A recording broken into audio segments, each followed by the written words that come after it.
Dans cette nouvelle vidéo à la découverte nous allons découvrir Git au travers de l'outil NetBeans, qui sera un prétexte à utiliser quelque chose d'un peu plus convivial qu'une ligne de commande, euh, parce que c'est quand même beaucoup plus simple et beaucoup plus facile.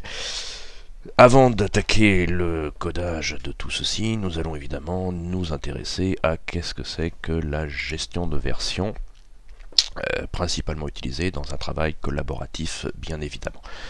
Donc le principe d'une gestion de version qui utilise Git ou autre, nous allons voir plus tard, c'est d'avoir comme ça la possibilité d'avoir plusieurs étapes à notre code, et la possibilité surtout donc de stocker les fichiers issus du code en conservant la chronologie des modifications du code en question. Et qui dit chronologie dit également la possibilité de revenir en arrière dans l'hypothèse d'un bug qui surgirait ou d'une maladresse ou de peu importe. Donc ça c'est un premier aspect, de pouvoir avoir l'historique.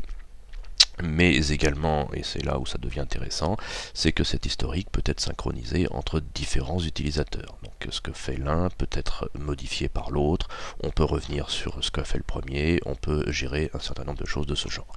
Donc dès qu'on travaille à plusieurs développeurs, voire plusieurs machines, moi je m'en sers assez fréquemment quand je travaille entre mon Mac, mon PC, mon portable, mon machin, etc., en déplacement éventuellement, ça permet effectivement d'avoir le même code centralisé, et de pouvoir se mettre à travailler dans n'importe quelle condition, on va dire. Accessoirement, mais ça on ne le verra pas dans cette première initiation, on peut également mettre en place ce qu'on appelle des branches, c'est-à-dire des variations autour d'un code que l'on peut ensuite fusionner avec le code principal. En gros, un développeur va travailler sur un aspect sans remettre en cause les autres aspects du code, et quand l'aspect en question est prêt, eh bien, on va le rapatrier dans le code principal, et puis évidemment vérifier que tout fonctionne correctement, bien sûr. Dans certaines hypothèses un peu plus importantes, pour des projets open source principalement, on peut créer ce qu'on appelle des forks, c'est-à-dire des variations du code. On se détache du projet global, du master, pour en créer une nouvelle version en quelque sorte, qui ne sera plus rapatriable vers le projet principal. Donc ça c'est le principe général.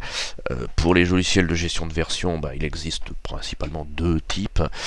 On exclut le versionning à la main, qui est évidemment toujours problématique, parce qu'on a toujours tendance à écraser ce qu'a fait le collègue.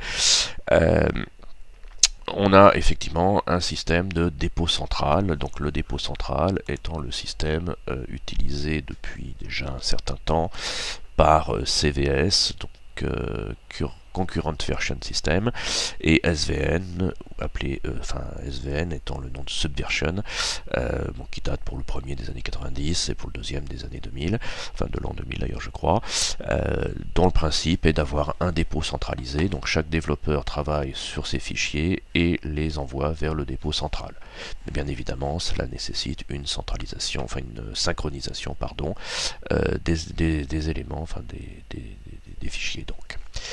Et le dépôt central peut accessoirement être ensuite transféré vers un site web en exploitation. On est évidemment dans l'hypothèse d'un site web dans notre cas.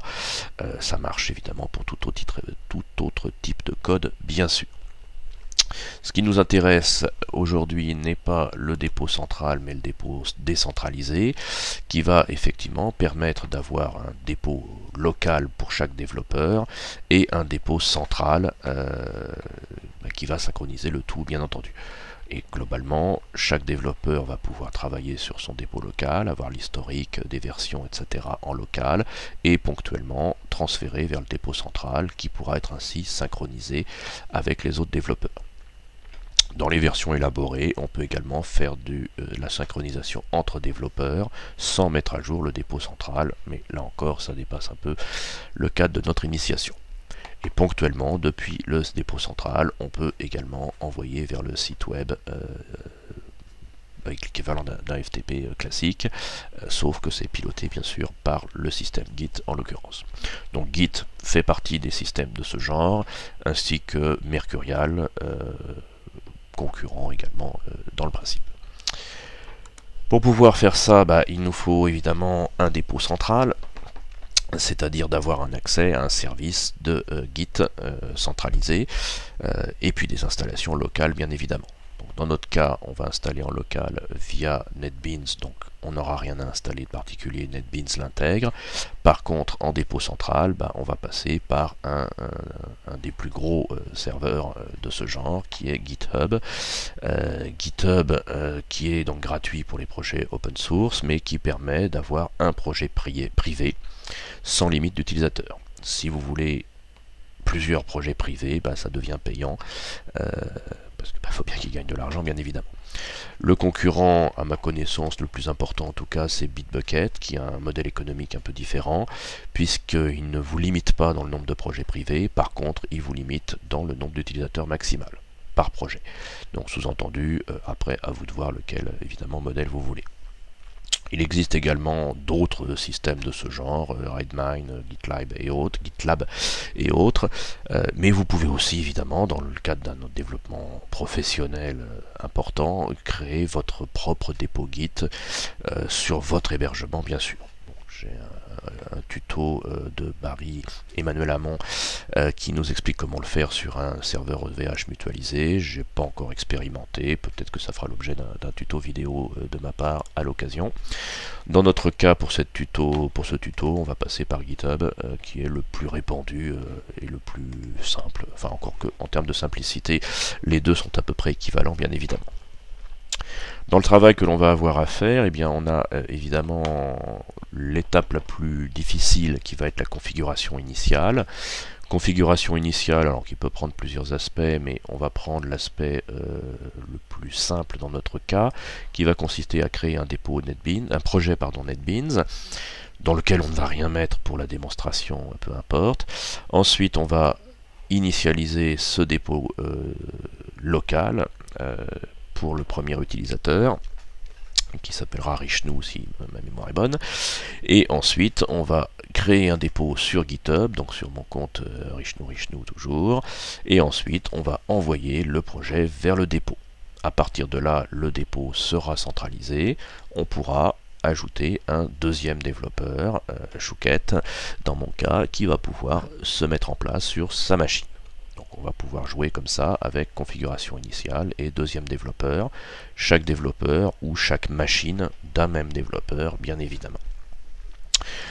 Ensuite au quotidien, alors nous avons plusieurs schémas de travail bien évidemment, mais grosso modo il faudra évidemment ouvrir le projet NetBeans quand on veut travailler dessus, vérifier que l'on a bien la dernière version qui n'a pas été modifiée par les collègues bien évidemment, donc c'est ce point là qu'il faudra évidemment travailler un peu plus parce que on n'est pas forcément obligé de faire un pool, c'est-à-dire de rapatrier nos éléments.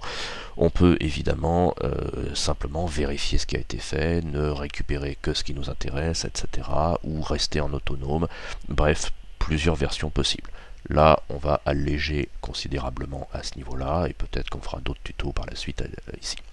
Une fois qu'on a nos fichiers, on va pouvoir les modifier, bien évidemment. Et une fois qu'ils sont modifiés, on peut les commiter en local. Les commiter en local, c'est-à-dire les mettre dans notre dépôt local à nous, et ensuite les pousser, les envoyer vers le serveur distant. Le développeur d'après fera également un pull pour rapatrier, etc. Donc grosso modo, notre travail va être effectivement de mettre à jour notre dépôt local à partir du distant, donc c'est l'opération qui s'appelle pull. Une fois qu'on a travaillé dans nos fichiers temporaires, on les commit, c'est-à-dire qu'on les envoie vers le dépôt local, et quand on est prêt, on les push vers le dépôt distant. À partir de là, ça va être la logique. On va utiliser non pas les lignes de commande, parce qu'en ligne de commande, il faudrait taper pull, push, commit, etc. avec toutes les instructions qui vont bien. On utilisera NetBeans. Bien évidemment, il faut installer NetBeans, ce qui a été fait dans ma version. Donc l'installation de NetBeans en soi n'a pas de difficulté majeure. Il faut récupérer ce qui nous intéresse, c'est-à-dire dans notre cas la version 8.02 à ce jour. Selon la plateforme Windows, Mac, Linux, peu importe, il existe sur toutes ces plateformes. Je vais aller directement sur le site là-bas. à savoir, alors la traduction n'est pas vraiment suivie, donc ce sera English. Ensuite, on détecte effectivement le Mac, le Linux, etc. Donc, et ensuite, on télécharge, dans notre cas toujours, le HTML 5 et PHP, qui est celle qui nous intéressera dans notre cas. Là encore, ce qu'on fait marcherait avec le Java, avec le C, etc. Mais bon, on se contente de ça, ce qui est déjà pas mal. À l'installation de NetBeans, il est possible qu'on vous fasse un message comme quoi il manque le Java, Java qu'il est nécessaire d'utiliser, donc le JDK qu'il va falloir installer si nécessaire, donc en se rendant sur ce dossier, en le téléchargeant, là encore à l'usage, on essaye d'installer NetBeans et en cas de message d'erreur uniquement, on va chercher Java. De toute façon, le message d'erreur vous indique qu'il vous manque Java, bien évidemment. Ce que l'on va faire va passer par NetBeans, mais pourrait passer bien sûr par d'autres IDE, comme par exemple Eclipse ou PHP Storm ou d'autres, ou des éditeurs comme Sublime, si on utilise évidemment des plugins ou la ligne de commande bien sûr.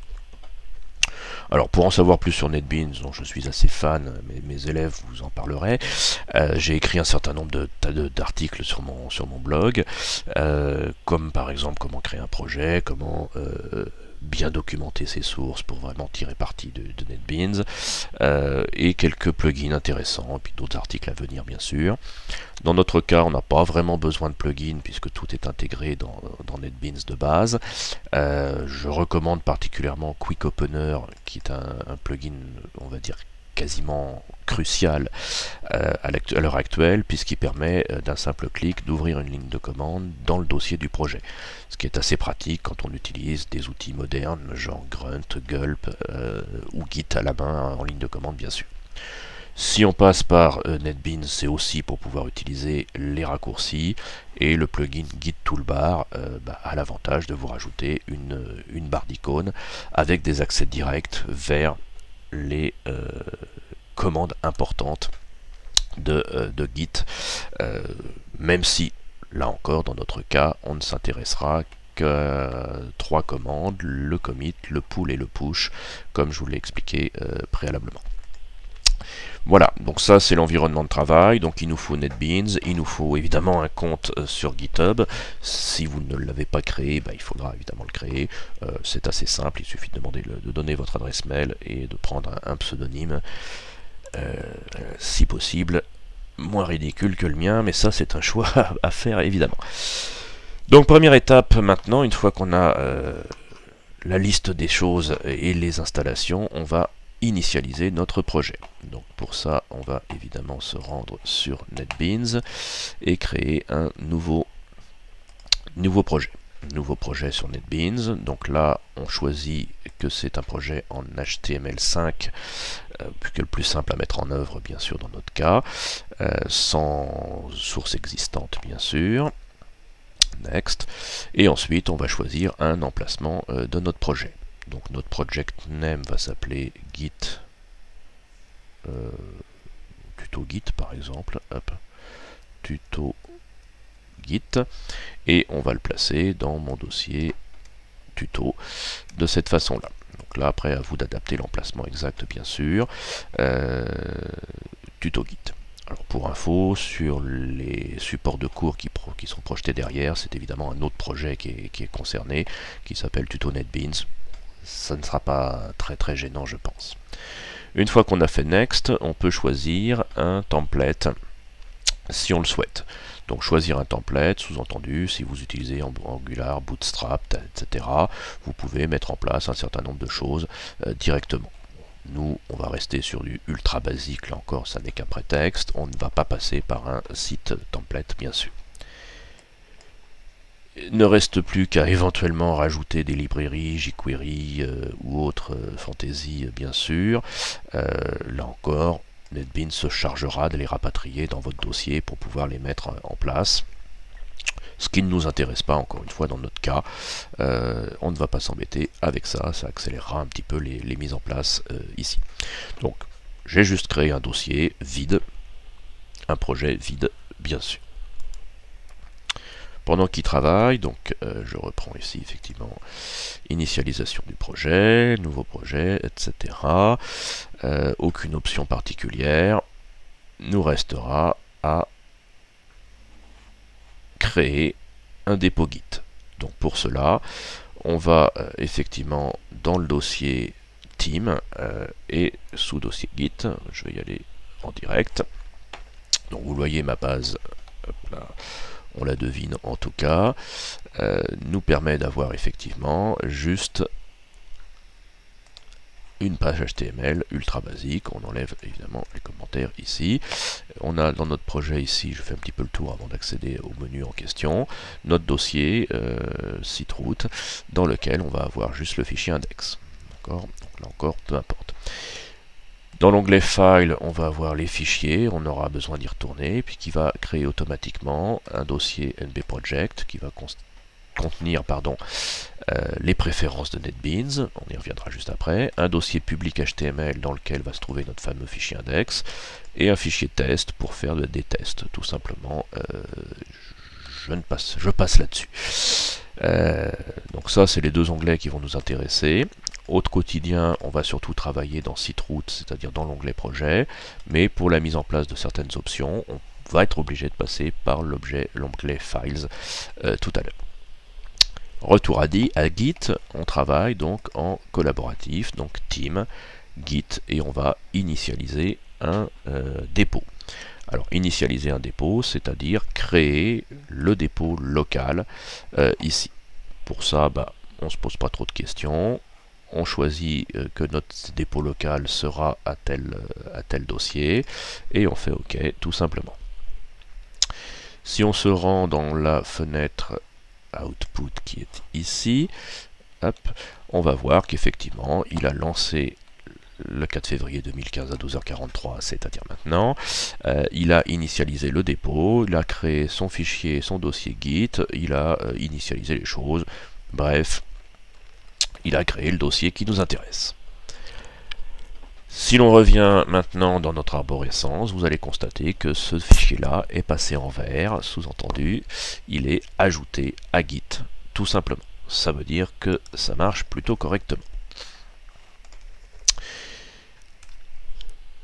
Étape d'après, donc un fichier très important qui s'appelle le fichier gitignore. Donc gitignore, excusez-moi, je suis un petit peu enrhumé, gitignore qui va être un dossier que l'on va créer à la racine de notre projet et qui va nous permettre d'ignorer un certain nombre de choses dans notre projet. Donc pour ça, on va évidemment créer un nouveau projet, un nouveau fichier dans notre... donc on va dans l'onglet Files, et dans l'onglet Files, clic droit, on fait New, et on précise Others, qui va nous permettre d'aller piocher un truc qui s'appelle Empty File. Empty File, on va donc pouvoir choisir le type de fichier que c'est, bien sûr. Et ensuite, on lui donne un nom, donc gitignore. Dans ce fichier gitignore, eh bien, la syntaxe est assez simple. On va énumérer les éléments dont on ne veut pas qu'ils soient envoyés vers notre dépôt.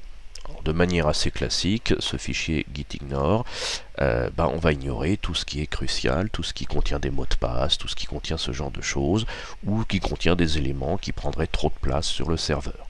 Donc, typiquement, quand on est dans une application avec Grunt par exemple, le dossier node module n'a pas besoin d'être envoyé puisqu'il suffira de le reconstituer à partir des commandes Grunt.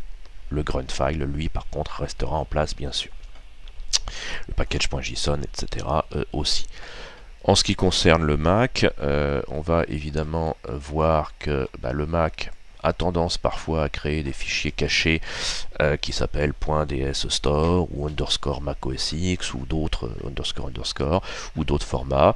Donc on va les exclure pour éviter de les transférer. Ça c'est surtout pour ne pas prendre trop de place sur le serveur ici. Quand on utilise un IDE, on peut avoir des fichiers qui sont spécifiques à notre IDE, dont le dossier NBProject. Et là, de manière assez courante, on va exclure l'intégralité du dossier NBProject, sauf les deux fichiers de propriété qui sont ici. Ce qui va nous permettre de retrouver les mêmes propriétés dans notre fichier dans notre dans tous les pour tous les développeurs évidemment concernés par le projet. Donc en faisant ça et le temps que notre ami se rafraîchisse, on va voir qu'effectivement il y a des choses qui vont passer en vert. On retourne ici, ou en gris, selon si on les inclut ou si on les exclut, bien sûr. Donc vert signifie que ça a été ajouté, gris, ça veut dire que ça n'est pas inclus dans le dossier du dépôt, bien sûr. Donc ça, c'est très important de se pencher sur ce gitignore, puisque, bien évidemment, il y a eu un article sur un blog qui s'appelle crimenumérique.fr qui vous sensibilise au fait que évidemment quand on utilise GitHub on met en place des fichiers open source disponibles pour la communauté, et à partir du moment aussi que disponible, si vous avez des mots de passe, la communauté connaît vos mots de passe, ce qui peut évidemment poser des problèmes. Et entre autres, si vous avez des mots de passe sur les versions cloud, donc Amazon EC2 ou Microsoft Azure, qui peuvent effectivement coûter cher à l'arrivée, puisque les méchants vont étudier tout ça, récupérer vos mots de passe et exploiter vos comptes pour notamment faire du spam ou toute autre fantaisie, bien évidemment. Donc faites attention à bien gérer le gitignore dès lors que vous avez des mots de passe bien entendu dessus. Une fois qu'on a fait ça, c'est-à-dire mettre en place notre gitignore et notre fichier, nous allons faire la première étape qui va s'appeler donc comité. Donc comité, je le rappelle, c'est donc dans le dossier team commit. On va transférer depuis nos fichiers temporaires vers le fichier commun à notre dépôt ici. Donc là, on va mettre en git message premier commit, dans lequel il va committer. Alors pourquoi il a fait ça? Tout simplement parce que je ne suis pas forcément au bon endroit. Pardon, donc je vais tout fermer ici. Donc je me mets sur le projet et je fais team commit, ce qui va me permettre d'avoir effectivement la liste de tous les fichiers qui sont committés. Donc là on a trois aspects à cette fenêtre.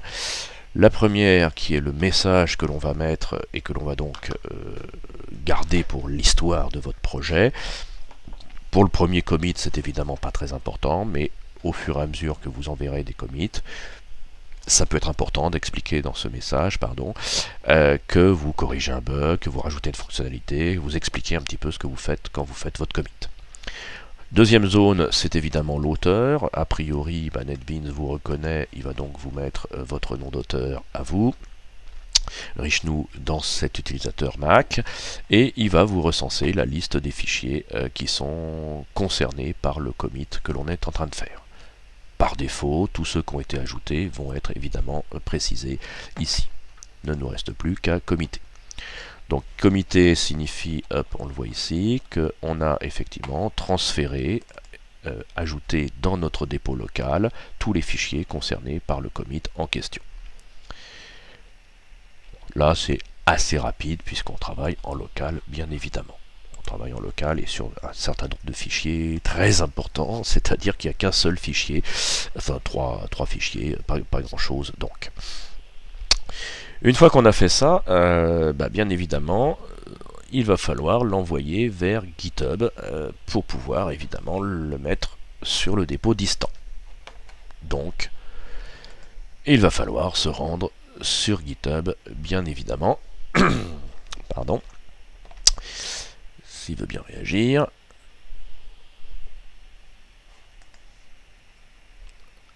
Une petite latence. Donc GitHub ici. Donc là, en ce qui me concerne, je suis déjà connecté, mais bien évidemment, il vous faudra ouvrir un compte et connecter, vous créez un compte. L'étape d'après va être de créer un nouveau dépôt. Donc, on va le créer ici, donc par le bouton plus, tout simplement, en précisant que c'est un nouveau dépôt que l'on veut créer, bien évidemment. Donc, nouveau dépôt. Tant qu'à faire, on va l'appeler du nom du projet, donc on va l'appeler, on avait dit tuto git. Donc ça c'est le dépôt, le nom du dépôt. Vous pouvez préciser une description si vous êtes amené à gérer des dépôts nombreux bien évidemment, ce qui ne sera pas le cas pour cet utilisateur. Précisez si votre dépôt est public ou privé. Donc là dans notre cas il est public et il va s'autodétruire je pense à la fin de la formation a priori. De toute façon il ne contient rien de particulier. Vous pouvez aussi créer un fichier README, donc ça c'est des aspects qu'on verra par la suite éventuellement dans un autre tuto. Donc on va se contenter tout simplement de tuto sur Git via NetBeans par exemple. Et on crée notre dépôt. Une fois qu'on a créé notre dépôt, on va se retrouver sur une page comme ceci qui va nous donner un certain nombre d'indications. La première chose, c'est si jamais vous avez, et c'est notre cas, un IDE pour travailler, vous n'aurez besoin que de copier-coller cette ligne magique. Ou si vous travaillez en ligne de commande, vous devrez évidemment taper un peu plus de choses, ou pour être un peu plus précis, copier-coller un peu plus de choses. Alors, au passage, pour travailler en ligne de commande, il faut que vous ayez installé Git évidemment au préalable sur votre machine. Et ensuite, nous, ce qui nous intéresse, c'est effectivement de récupérer cette ligne-là et donc de la copier dans notre presse-papier. Une fois qu'on a fait ça, c'est-à-dire créer notre dépôt Git et récupérer l'adresse du dépôt,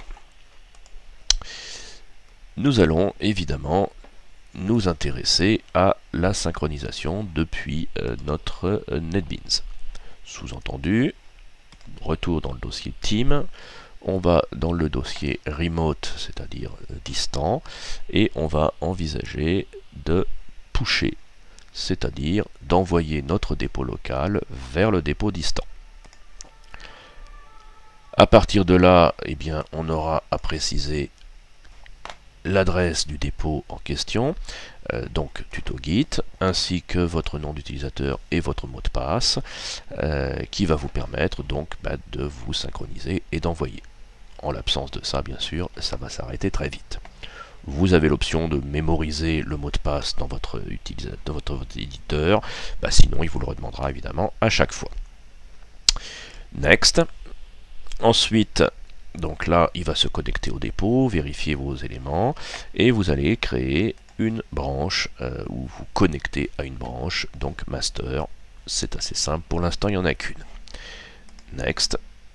Là, il vous confirme la branche, et vous faites finish, tout simplement. Donc cette étape-là peut être un petit peu plus longue, puisque par définition, il envoie vers le serveur, donc ça va dépendre, la durée va dépendre de votre bande passante, bien évidemment. Et grosso modo, là, on a envoyé tout vers le dépôt distant.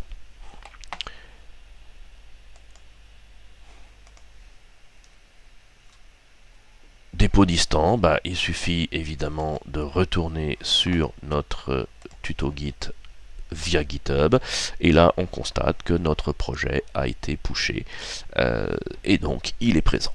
Donc, dans la présentation de cette page, vous voyez qu'effectivement nous avons nos différents éléments. On retrouve public HTML bien sûr avec notre page index en l'état, c'est-à-dire dénué de tout intérêt.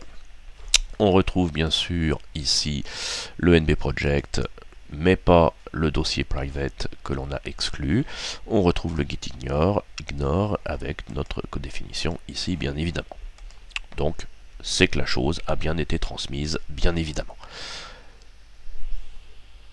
À partir de là, on pourrait se contenter de ça si on était seul évidemment, c'est-à-dire grosso modo faire des modifications dans notre fichier, ce que l'on va faire quand même, à savoir ici je vais lui dire Richard Carlier, et on va mettre un H1 coucou Git. Hop, donc je peux zoomer évidemment. J'ai donc modifié les deux choses. Une fois que j'ai fait ça, je travaille, je sauvegarde, et bien évidemment, sans trop de surprise, je répète commit. On peut mettre deuxième commit. Je précise, alors là vous constatez que dans la liste des fichiers, il n'y en a qu'un, il est bleu, c'est qu'il a été modifié et il n'a pas été ajouté. On peut le committer, et bien évidemment, une fois que c'était fait, on pourra éventuellement repasser par le push pour le renvoyer vers le serveur. Donc là, pas grand chose à faire, puisqu'il suffit de faire next, bien sûr, on est dans un cas ultra basique. Une fois qu'on a fait ça, qu'est-ce qu'on a fait? Ça s'appelle grosso modo une sauvegarde, tout simplement. À savoir, on voit que le gitignore date du premier commit, le public HTML du deuxième commit, et on voit que effectivement le fichier index a bien été modifié tel qu'on voulait le faire. Bien sûr, on a bien la bonne version ici. Donc c'est que ça fonctionne correctement. Alors bien sûr, committer quand on est tout seul n'a qu'un intérêt relatif. Ça peut avoir un intérêt bien sûr si jamais vous travaillez sur plusieurs machines, bien évidemment. Mais quand on travaille à plusieurs machines, c'est comme quand on travaille à plusieurs personnes, c'est que l'on travaille à plusieurs tout simplement. À partir de là, qu'est-ce qui se passe quand on va travailler à plusieurs? C'est un peu ce que j'ai évoqué tout à l'heure, à savoir la configuration initiale n'est évidemment à faire qu'une seule fois, c'est ce que je viens de faire. La deuxième va être de créer un deuxième utilisateur qui va cloner le dépôt de manière à se synchroniser et à avoir la possibilité de se synchroniser. Pour ça, bien évidemment, il nous faut un deuxième utilisateur. Alors pour les deux besoins de la démonstration, j'ai effectivement une machine virtuelle avec mon utilisateur Chouquette qui va nous permettre d'avoir effectivement, avec un bel effet de transition dû principalement à l'absence de mémoire de ma machine virtuelle, peu importe, c'est-à-dire j'ai un deuxième utilisateur qui est sous Linux, qui est une machine virtuelle. Alors ça pourrait être moi dans une machine virtuelle, intérêt très relatif bien sûr, ou bien un collègue à l'autre bout du monde qui est parti en vacances mais qui veut quand même travailler sur son projet. Donc tout va bien. À partir de là, de quoi j'ai besoin dans cette machine virtuelle? Tout simplement, j'ai besoin de connaître l'adresse du dépôt qui nous intéresse. Donc pour ça, on va évidemment... Alors c'est très lent. Là, je suis un petit peu désolé, mais on va pas s'en servir énormément. Mais quand même. Donc Firefox arrive. Pour ça, on va évidemment, j'aurais peut-être pu travailler, préparer un petit peu le terrain. On va évidemment se connecter. Donc j'ai installé NetBeans il y a quelques instants sur cette machine virtuelle. On va donc se rendre sur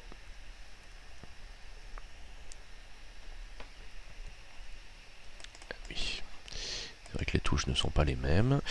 GitHub. S'il veut bien réagir.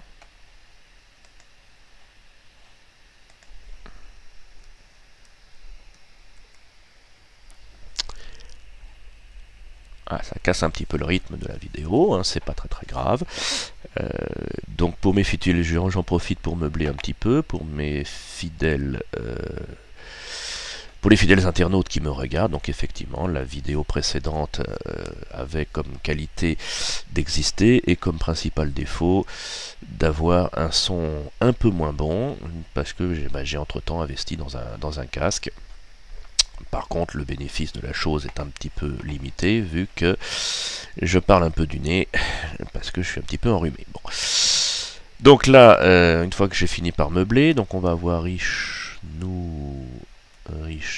Alors il n'est pas indispensable de se connecter à ce stade, mais ça me simplifiera la suite. À savoir, hop, pour retrouver mon projet en cours. Donc pour retrouver mon projet en cours, à savoir notre tuto Git sur lequel on est en train de travailler. Sur le tuto Git,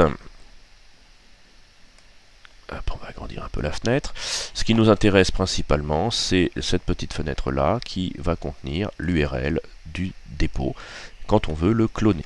Donc ça, c'est important. Et grosso modo, c'est la même URL que ce que j'ai utilisé tout à l'heure pour ma phase d'initialisation. Une fois que j'ai fait ça, c'est-à-dire que j'ai récupéré l'URL, je vais me mettre dans NetBeans, sans projet ouvert. Par contre, je vais tout simplement aller dans l'onglet, donc vous voyez, il n'y a aucun projet qui est ouvert, dans l'onglet Team, et dans l'onglet Git, aller sur Clone.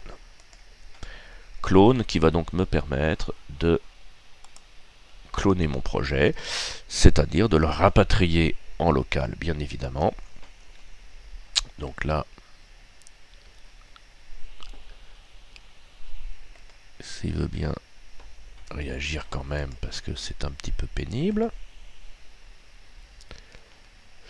Donc là, je donne l'URL de mon dépôt. Et puis, bien entendu, là, j'ai deux options. Soit je me connecte en local et je pourrais rapatrier les sources du dépôt, mais évidemment sans pouvoir les renvoyer derrière et sans pouvoir faire de modifications dessus. Il se trouve que je suis Richnou, que j'ai le mot de passe de l'utilisateur. Je vais donc pouvoir me mettre en place ici. Donc pour ça, on va créer un dossier, on laisse son touche à rien, on choisira l'emplacement évidemment, on va laisser tel quel. Next. C'est là qu'on va voir est-ce que j'ai une bonne configuration ici, mais a priori je ne me suis pas fait insulter, donc ça a l'air d'être plutôt bien parti. Il se connecte donc au dépôt local et me permet de choisir, au dépôt distant pardon, et me permet de choisir la branche, j'en ai qu'une, ici. Next. Après, d'autres options de savoir à quel endroit on va se situer dans notre projet, etc. On va faire finish, on garde les options par défaut. À partir de là, qu'est-ce qui se passe? Il est en train de cloner, comme vous pouvez le constater, c'est-à-dire il rapatrie dans son dépôt local les choses et vous propose d'ouvrir le projet. Donc ce que l'on va faire évidemment aussitôt. Là, il ouvre le projet et vous le constatez, on a un petit problème.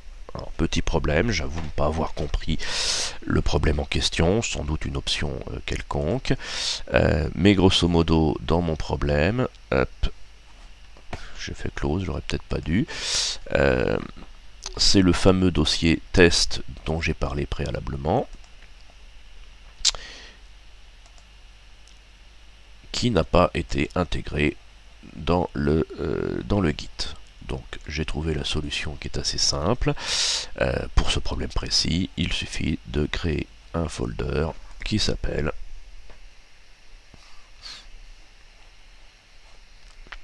test, tout simplement. Et ensuite, dans les options du projet, de pouvoir lui dire Properties,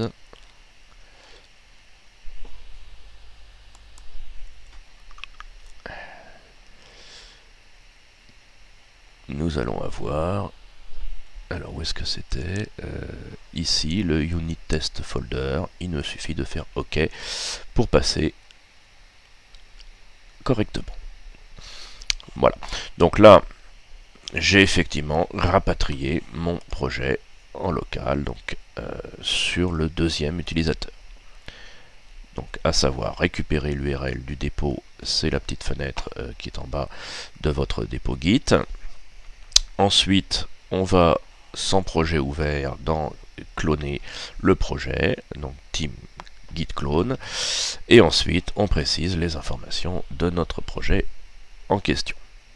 Une fois qu'on a fait ça, on choisit la branche éventuellement, on rapatrie, et on ouvre le projet dans NetBeans. Et éventuellement, si vous avez effectivement le problème sur le dossier test, il suffit de créer le dossier tout simplement pour se retrouver à la chose. Donc là, j'ai deux utilisateurs. J'ai Richnou qui est sur le Mac et j'ai Chouquette qui est sur le PC. Et là, on va pouvoir éventuellement jouer à la vitesse d'un escargot, mais on va pouvoir jouer. C'est-à-dire que mon utilisateur Chouquette va faire des modifications dans mon fichier ici. Donc pour ça, alors on va essayer de zoomer, je suis pas sûr que si, j'y arrive. Parfait. Donc là, je vais ici, sans trop de surprise, qu'est-ce qu'on va pouvoir faire? On va pouvoir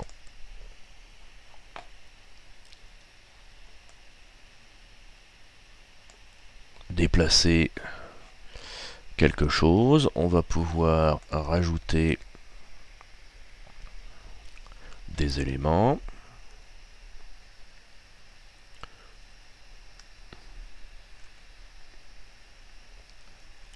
Ellie, donc Toto.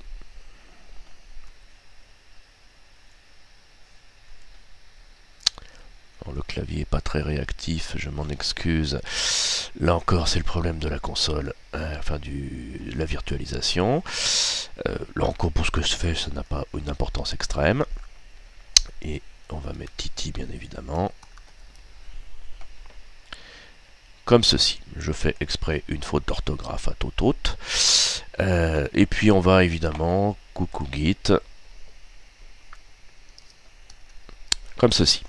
Alors là, on constate qu'effectivement, on va avoir des couleurs qui vont apparaître dans notre code source, couleurs qui nous indiquent, effectivement, ici, on a une ligne qui a été détruite, qu'ici, on a une ligne qui a été ajoutée. Bon, j'ai effectivement déplacé des choses, mais lui le considère comme étant une suppression et un rajout.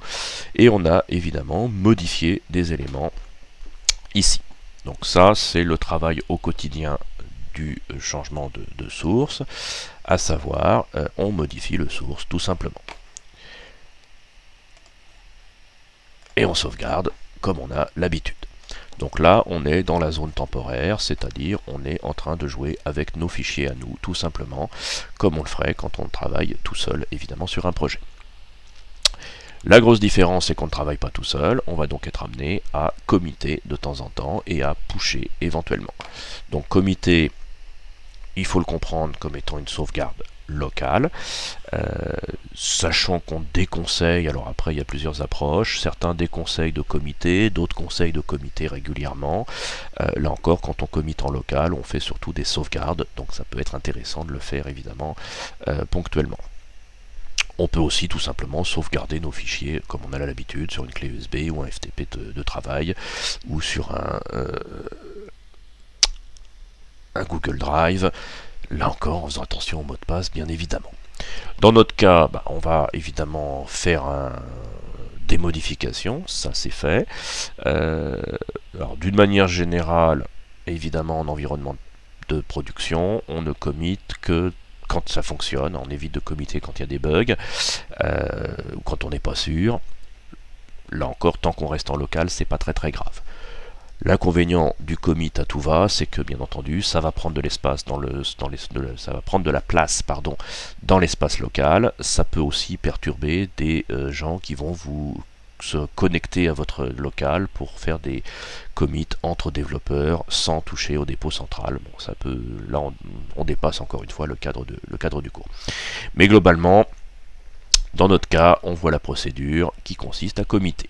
Donc, on va dans le menu Team et on fait Commit. Comme tout à l'heure, il va évidemment récupérer tout ce qui a été modifié, donc en bleu, en vert, ou ajouté, etc., ou détruit d'ailleurs. On s'aperçoit que c'est bien Chouquette VirtualBox qui est en train d'utiliser, et on va donc rajouter un message. Je vais mettre par exemple modification de la page d'accueil. Comme ceci. La liste des fichiers est à jour, donc tout va bien. Et je commit. C'est-à-dire, encore une fois, je mets à jour mon dépôt local. Une fois qu'on a mis à jour le dépôt local, on peut continuer à travailler, refaire des commits en local, et puis de temps en temps, bien sûr, se dire qu'on va réaliser un push. Donc là encore, plusieurs manières de travailler, plusieurs approches. Est-ce que l'on push à tout va ou est-ce qu'on push ponctuellement? Le débat est ouvert. D'une manière générale, on va pusher dès lors que ce qu'on a modifié va intéresser les autres membres de l'équipe, bien évidemment. Typiquement, j'ai modifié le fichier index, j'ai modifié la CSS, j'ai pas fini sur l'index, mais les collègues ont besoin de la CSS, je vais donc envoyer la CSS, évidemment, mais pas l'autre. Là, dans notre cas, je m'aperçois que je n'ai pas tout à fait les mêmes menus sur le Mac et ici, pardon. Pour faire un push, je vais aller dans le menu Team toujours, et dans Remote, je vais aller dans Push, ici. Et là, on se retrouve un petit peu dans l'esprit de ce qu'on avait testé tout à l'heure, c'est-à-dire, enfin non, on est tout à fait dans ce qu'on a fait tout à l'heure. On choisit le dépôt, a priori c'est bien tuto Git, donc tout va bien. On choisit ensuite la branche, donc là il peut y avoir eu des modifications faites par les collègues, on reste évidemment ici. Donc ça c'est la branche locale, pardon. Ensuite, est-ce qu'on doit mettre à jour notre branche? Et on finish. Et on va donc envoyer au dépôt global. À partir de là, qu'est-ce qui va se passer? On va revenir sur le Mac, donc deuxième utilisateur. Là, votre collègue vous a dit j'ai fait un push, donc qu'est-ce qu'on doit faire? Question à 2 balles, on doit faire un pull, c'est-à-dire rapatrier ce qui a été modifié. Donc là, on constate que j'ai encore notre version simple, c'est-à-dire le simple H1. Je vais donc dans le menu Team et je fais donc Remote Pull. Remote Pull, où l'on choisit de nouveau le dépôt distant. On se contente dans notre cas de choisir la branche, on n'en a toujours qu'une. On fait Finish et vous le constatez, il y a eu des mises à jour. D'accord, c'est instantané, donc c'est répercuté ici. Si jamais il y a des choses qui ne me conviennent pas ou que je veux voir exactement ce qui a été fait, vous voyez l'onglet historique qui apparaît à de nombreux endroits dans le NetBeans, où vous constatez l'historique du fichier avec les différentes modifications qui ont été faites, que ce soit par vous, Richnou, ou par votre collègue Chouquette. Vous pouvez voir donc la version évidemment initiale qui ressemblait à ceci, donc première modification, donc ça c'est l'historique de NetBeans qui est utilisé. Là on a la première version où on avait inversé 2-3 petites choses ici.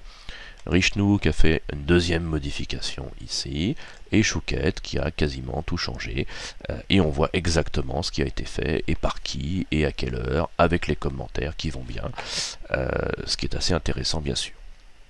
Après, s'il y a des choses qu'on n'est pas d'accord, eh bien on peut revenir en arrière, soit par copier-coller, soit par les boutons d'insertion, de remise à jour, etc. C'est là où évidemment il va falloir apprendre un petit peu à l'utiliser au quotidien pour être sûr de pas se tromper, de ne pas se faire de bêtises bien entendu, mais déjà rien que ça, quand on travaille à plusieurs, c'est évidemment très intéressant. Voilà, donc au niveau du support, j'ai à peu près suivi les étapes. Donc quand on modifie des fichiers, on va avoir les couleurs qui se mettent en place. On va avoir également le fait de faire des commits, des push pour mettre à jour soit le dépôt local, soit le dépôt distant, bien évidemment. Et quand on est de l'autre côté, c'est-à-dire l'autre développeur, on peut faire des pulls, c'est-à-dire rapatrier ce qui a été modifié sur le serveur, bien sûr. La visualisation de l'historique, qui font partie des choses évidemment très intéressantes, bien sûr. Une fois qu'on a fait ça, on pourra évidemment aller plus loin, peut-être dans d'autres tutos pour voir comment gérer les branches et autres fantaisies. Pour l'instant, je vais m'arrêter là, mais on peut aller plus loin, sous-entendu, évidemment, vous avez une quantité industrielle de tutos, de sites qui parlent de Git, la plupart en anglais, mais vous avez surtout la Bible, c'est-à-dire le Git SCM, qui est le site officiel, notamment de Git et du fameux livre qui s'appelle ProGit ou Gitbook, qui est en plein de pages, vous explique tout ce que vous avez besoin de savoir sur Git dans un français quasiment partout. Dès que ça commence à devenir un peu chaud, ça reste en anglais parce qu'il manque de traducteurs, c'est toujours le même problème, mais c'est une lecture très intéressante bien évidemment. ils insistent bien sûr sur la ligne de commande, l'installation de Git et puis l'utilisation d'un dépôt, etc. Bon, grosso modo, ce qu'on n'a pas, et puis la gestion des branches, bien sûr. Nous avons ces deux tutos là qui vous expliquent donc effectivement un modèle de branche efficace en vous expliquant grosso modo qu'est-ce que c'est que des branches et qu'est-ce qu'on peut faire avec, comment fusionner les choses, etc. Donc à bien réfléchir comment on va utiliser tout ça. Le deuxième qui va être un peu plus sur la création d'un dépôt et l'utilisation d'un dépôt bien évidemment, la configuration d'un dépôt. Surtout intéressant si on installe ça évidemment sur notre hébergement à nous. Là, Jean-Philippe Demory nous explique, donc est enseignant à un IT d'informatique semble-t-il, qui donne des cours sur Git, donc cours assez intéressants et accessibles à tous comme ceci, ainsi que des TD. Je ne les ai pas faits, mais ça peut être intéressant à suivre bien sûr. Peut-être que je me baserai dessus d'ailleurs pour les prochains tutos que je ferai. Open Classroom, que l'on connaît bien, de vulgarisation informatique entre autres, et qui vous explique évidemment Git, tout ce qu'il faut savoir sur Git, en passant principalement par la ligne de commande, là encore, qui était l'approche que je n'ai pas retenue. Un site intéressant aussi qui s'appelle gitignore.io, qui vous permet de créer un fichier gitignore en fonction de votre configuration. Imaginons qu'on travaille sur WordPress par exemple, on fait generate et l'on voit que il faut penser dans un gitignore sur WordPress à exclure un certain nombre de fichiers sensibles, tout simplement. Dans les fichiers sensibles, on a évidemment le htaccess qui contient des configurations, on a le wp-config qui contient les mots de passe, et puis différents dossiers de travail, de mise à jour, de trucs comme ça qui ne sont pas forcément utiles. À titre personnel, moi j'exclurais bien tout ce qui concerne wp-admin ou wp-include, qui sont des dossiers système, qui sont propres à WordPress et sur lesquels on n'a pas vraiment besoin de travailler. On aurait vraiment besoin d'utiliser que le dossier plugin et le dossier thème la plupart du temps. Tout ce qui est image n'a pas forcément besoin d'être versionné, parce que ça alourdirait évidemment les sauvegardes et les transferts et les éléments, bien évidemment. Le système de versionning fonctionne surtout quand on travaille sur du texte, c'est-à-dire du code, ce pourquoi il a été fait.